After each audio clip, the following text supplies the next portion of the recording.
مکمل ہوئی. انشاءاللہ اب آج جو ہمارا موضوع ڈسکس ہونا ہے وہ تیسری چیز ہے غسل کے حوالے سے. غسل کے اعتبار سے بنیادی چیز سمجھ لیں کہ 5 چیزیں ایسی ہیں جن سے غسل فرض ہو جاتا ہے. نمبر 1، شہوت کے ساتھ منی کا خارج ہونا، کسی بھی وجہ سے ہو لیکن شہوت کے ساتھ. نمبر 2، میاں بیوی کا آپس میں تعلق قائم کرنا، ازدواجی تعلق، چاہے اس کے نتیجے میں منی ڈسچارج ہو یا نہ ہو غسل فرض ہو جائے گا. نمبر 3، معاذ اللہ اگر کسی شخص نے مشت زنی کی یا ہینڈ پریکٹس، اس کی وجہ سے اس کی منی خارج ہوئی تو اس پر بھی غسل فرض ہو جائے گا. نمبر 4، عورتوں کو جو حیض آتا ہے تو حیض کے پیریڈز کے دن گزارنے کے بعد بھی ان پر غسل کرنا فرض ہے.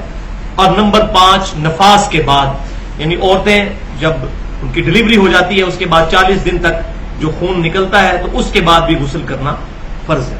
یہ 5 وجوہات ہیں جن کی وجہ سے غسل کرنا فرض ہو جاتا ہے. اس کو میں ڈیٹیل کے ساتھ احادیث کی روشنی میں بھی انشاءاللہ تعالی بتاؤں گا. پہلے 3 ٹرمز جو ہیں وہ سمجھ لیجئے، 3 ٹرمنالوجیز. نمبر 1، منی غلبہ شہوت کی وجہ سے پوری انسان پر جو کیفیت طاری ہوتی ہے اس کی وجہ سے جو قطرات نکلتے ہیں انسان کی شرمگاہ سے، اس کو کہتے ہیں منی، اور اس کی شکل جو ہے وہ بلغم کی طرح ہوتی ہے. دوسری چیز مزی، یہ وہ قطرات ہیں جو شہوت کی وجہ سے تو نکلتے ہیں لیکن پوری اس کیفیت کے ساتھ نہیں، بلکہ انیشلی جب شہوت تھوڑی سی طاری ہو تو اس کی وجہ سے قطرات نکلتے ہیں. اس کی وجہ سے غسل فرض نہیں ہوتا، وضو فرض ہوتا ہے. اور اس کی شکل جو ہے وہ ٹرانسپیرنٹ پانی کی طرح ہوتی ہے، یہ بلغم کی طرح نہیں ہوتی. اور تیسری ٹرم جو ہے ودی. ودی یہ ہے کہ اگر کوئی شخص پیشاب کرتا ہے اور پیشاب کے دوران بعض اوقات شرمگاہ سے بالکل بلغم کی شکل کا، منی کی شکل کے قطرات نکلتے ہیں، اس کو کہتے ہیں ودی. اس سے بھی غسل فرض نہیں ہوتا، صرف وضو ہی ٹوٹتا ہے. تو بھائیو، اب یہ سارے مسائل میں اپنی طبیعت پہ بڑا جبر کر کے بیان کر رہا ہوں. اس کی وجہ یہ ہے کہ یہ چیزیں بیان کرنی بڑی ضروری ہیں. اب مستقبل کا دور ویڈیو کا دور ہے، کتابیں لوگ پڑھتے نہیں اور بات سمجھ نہیں آتی. پچھلی دفعہ میری وائف جب وہ میرا لیکچر سن رہی تھی مجھے کہہ رہی تھی آپ اتنی بے حیائی کی باتیں کر رہے ہیں، تو میں نے اس کو کہا کہ شرم میں کوئی شرم نہیں ہے، مسئلہ ہے کہ یہ چیزیں تو بیان کرنی ہے، اس کے بغیر چارہ نہیں ہے. اور اب جس طریقے سے میڈیا نے بے حیائی مچا دی ہے، میرا خیال ہے وہ تو اس سے کروڑوں گنا زیادہ ہے سو کالڈ. اور یہ تو بنیادی ضرورت ہے کہ اب یہ چیزیں اوپنلی لوگوں کو ڈسکس کی جائیں، خصوصاً جوان طبقے کے اندر. یہاں پہ جتنے لوگ موجود ہیں ان کو پتا ہو، گھر والوں کو بتائیں. تو یہ بڑی ضروری چیز ہے اس حوالے سے. تو صرف منی کے نکلنے سے غسل فرض ہوتا ہے، مزی اور ودی سے غسل فرض نہیں ہوتا، صرف وضو ٹوٹتا ہے. اچھا، منی کے بارے میں یہ بات بھی کلیئر کر لیں کہ پوری امت کا اجماع ہے سوائے امام شافعی رحمۃ اللہ علیہ اور ان کے پیروکاروں کے، کہ منی جو ہے یہ ناپاک ہے. اور یہ جو اہل بدعت اہل سنت کے اوپر اعتراض کرتے ہیں اصحاب الحدیث کے اوپر کہ یہ منی کو پاک کہتے ہیں، یہ بالکل جھوٹ ہے. چند ایک لوگوں کے کہنے سے پاک نہیں ہو جائے گی. اس وقت جو ٹاپ آف دا لسٹ کتابیں ہیں اصحاب الحدیث اہل سنت کی، اس میں نمبر 1 کتاب صادق سیالکوٹی رحمۃ اللہ علیہ کی کتاب ہے صلاۃ الرسول.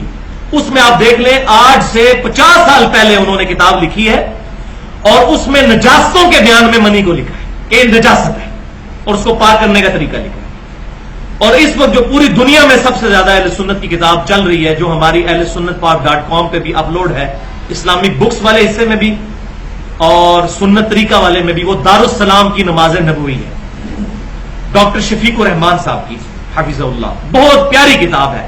ہر حوالے سے انہوں نے طہارت کے، وضو کے، غسل کے، نماز کے مسائل کو ڈیٹیل کے ساتھ ایڈریس کیا، اسی لیے ہم نے اس کو اپلوڈ بھی کر دیا ہے اہل سنت پاک.com پہ.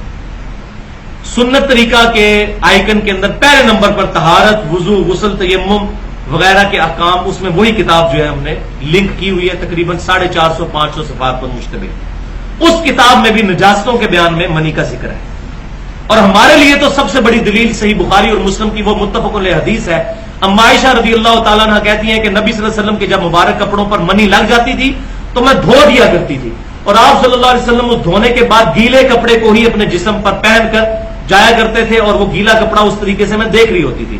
یعنی اس سے یہ بات پتہ چلی کہ خشک کرنا ضروری نہیں، اگر دھو کے ریموو کر لی تو اب گیلا کپڑا جو ہے وہ پاک ہی ہے، اور یہ بات عقلاً بھی سمجھ میں آتی ہے۔ اور دوسری حدیث صحیح مسلم میں ہے کہ اگر منی خشک ہو جاتی تو سیدہ عائشہ کہتی ہیں کہ نبی صلی اللہ علیہ وسلم ہمیں حکم فرمایا کرتے تھے کہ ہم منی کو کھرچ دیا کریں کپڑوں سے۔ یہ کھرچنا ہوتا ہی اس لیے تھا کہ منی ناپاک ہے، ادروائز وہ کپڑوں کے اس حصے پر لگی ہوتی تھی جو کرتے کے پیچھے چھپا ہوتا ہے۔ تہمت پہ اگر منی لگی ہے تو باقی تو کسی کو نظر نہیں آنی، تو کھرچنا کیوں ضروری ہے؟ وہ تو اسی طرح ہی ہے جیسے بلغم آپ کے کپڑوں پر لگ جائے، اگر معاذ اللہ یہ پاک ہوتی تو کھرچی تھی کیوں تھی سیدہ عائشہ؟ اس لیے کہ اس کو پاک کرنا مقصود تھا، ایستھیٹک کی ضرورت نہیں تھی، ایستھیٹک کی تو ضرورت نہیں، وہ تو ویسے ہی کرتے کے نیچے چھپی ہوئی ہے۔ تو یہ بعض لوگ جو ہے وہ غیر مقلدین، بعض جو ہے نا وہ دلائل دے رہے ہوتے ہیں، میں غیر مقلدین کا رد کر رہا ہوں۔ تو ہم نہ مقلد ہیں نہ غیر مقلد ہیں، ہم الحمدللہ اہل سنت ہیں، اصحاب الحدیث ہیں، کتاب و سنت کو سلف کے منہج پر ماننے والے ہیں الحمدللہ۔ اب آ جائیے صحیح احادیث کی روشنی میں غسل کی جو فرضیت ہے وہ کن چیزوں سے ہوتی ہے۔ پہلی حدیث صحیح بخاری اور مسلم کی متفق علیہ حدیث ہے کہ امام کائنات سید الاولین والآخرین شفیع المذنبین رحمت للعالمین سیدنا و مولانا امام اعظم محمد رسول اللہ صلی اللہ علیہ وسلم نے ارشاد فرمایا کہ جب بھی میاں بیوی آپس میں صحبت کریں تو ڈسچارج ہو یا نہ ہو، انزال ہو یا نہ ہو، دونوں پر غسل فرض ہو جائے گا۔ دوسری حدیث صحیح بخاری اور مسلم کی متفق علیہ حدیث ہے کہ ایک عورت نے نبی صلی اللہ علیہ وسلم سے، ایک صحابیہ نے مسئلہ پوچھا کہ جیسے مردوں کو احتلام ہو جاتا ہے، نائٹ فال ہو جاتا ہے، کیا عورتوں کو بھی ہو جاتا ہے؟ تو آپ صلی اللہ علیہ وسلم نے فرمایا ہاں۔ تو پھر انہوں نے پوچھا کہ اگر کوئی عورت بھی ایسا خواب دیکھے اور ایسا معاملہ ہو تو کیا کرے؟ تو آپ صلی اللہ علیہ وسلم نے فرمایا کہ اگر اپنے کپڑوں پر نشان دیکھے تو غسل کر لے، اور اگر کپڑوں پر نشان نہ دیکھے تو غسل کرنے کی ضرورت نہیں ہے۔ ظاہر ہے کہ پھر تو منی ڈسچارج نہیں ہوئی۔ تیسری حدیث بھی صحیح بخاری اور مسلم کی متفق علیہ حدیث ہے کہ سیدنا علی رضی اللہ تعالیٰ عنہ کہتے ہیں کہ مجھے کثرت سے مزی آیا کرتی تھی، اور اس کی ڈیفینیشن میں پہلے بتا چکا، مزی آیا کرتی تھی، اور نبی صلی اللہ علیہ وسلم میرے سسر، اور میں شرماتا تھا آپ سے پوچھتے ہوئے، تو میں نے سیدنا مقداد رضی اللہ تعالیٰ عنہ سے کہا کہ آپ میرے بہاف پہ نبی صلی اللہ علیہ وسلم سے یہ مسئلہ پوچھیں۔ تو نبی صلی اللہ علیہ وسلم سے جب پوچھا گیا تو آپ صلی اللہ علیہ وسلم نے فرمایا کہ علی کو کہو کہ مزی کے نتیجے میں غسل فرض نہیں ہوتا، اپنی شرمگاہ کو دھوئے اور وضو کر لے، وضو ٹوٹ جائے گا۔ تو اس سے یہ بات پتہ چلی کہ مزی سے وضو ٹوٹ جاتا ہے، غسل نہیں ٹوٹتا۔